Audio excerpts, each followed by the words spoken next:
Uniqueness, যেটাকে আমরা DNA বলি, সেগুলো সঠিক কিনা কিংবা সাবেক প্রধানমন্ত্রীর ভয়েস কিনা, এই সংশ্লিষ্ট বিষয়ে আমরা কোর্টে নির্দেশনা চেয়েছি। আমাদের সিআইডির যে বিশেষায়িত ফরেন্সিক ল্যাব আছে, সেই ফরেন্সিক ল্যাবের তথ্যপাত্র যাতে এখানে প্রেরিত হয়।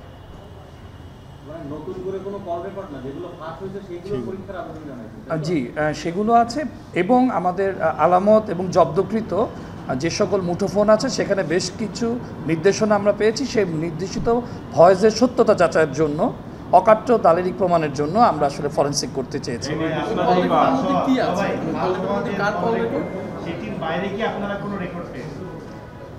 আমরা ফাঁস হওয়া সহ আরও অনেকগুলো অডিও রেকর্ড আমরা জব্দ করেছি, সেগুলোর বিষয়ে কাজ চলছে। অনেকেরই আছে, শুধুমাত্র সাবেক প্রধানমন্ত্রীর না, অনেকেরই ভয়েস রেকর্ড।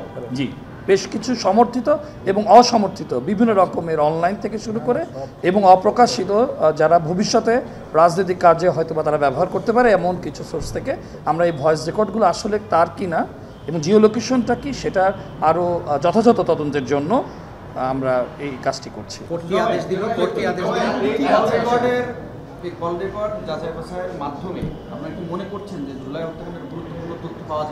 জি, অবশ্যই আমরা মনে করি এটা অকাট্য এবং দালিলিক প্রমাণ হিসেবে এটা বিবেচিত অবশ্যই হবে। অনেকগুলো প্রমাণই আছে আমাদের, এবং আমরা এটা বলতে চাই, আমরা এই ট্রায়ালে আমরা পুরোপুরি ডিজিটাল বেসড আমরা প্রমাণগুলো সংগ্রহ করছি যাতে অকাট্যভাবে এটা প্রমাণিত হয়।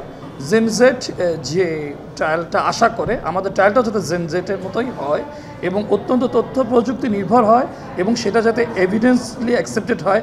কেউ যেন অন্য কোনো অর্থে, অন্য কোনোভাবে এই উপাদানকে প্রশ্নবিদ্ধ না করতে পারে, এর জন্য আমরা সোচ্চার আছি এবং এটা একটা অকাট্য প্রমাণ এবং সত্য। জি, আপনাদের কথাতে বলতে চাই, বাংলাদেশের সিআইডিতে সহ আরও বিশেষায়িত ইউনাইটেড সারা আন্তর্জাতিক কোর্টে অ্যাকসেপ্টেড আদালত গৃহীত, শুধুমাত্র লোকাল কোর্ট না, ইন্টারন্যাশনালি এই কোর্টটা যাতে এই আলামতকে গৃহীত করতে পারে, অ্যাকসেপ্ট করতে পারে, সে জাতীয় সফটওয়্যার আমাদের বাংলাদেশে অ্যাভেলেবল আছে। বিষয়টি হচ্ছে সেটা দ্বারা পরীক্ষা নিরীক্ষা করে অকাট্য দালিলিক প্রমাণ হিসেবে উপস্থাপন করার জন্য আমরা আসলে নির্দেশনাটা চেয়েছি এবং এখানে কোনো ম্যান বেসড কোনো মতামত নেই, এটা সম্পূর্ণ ডিজিটাল।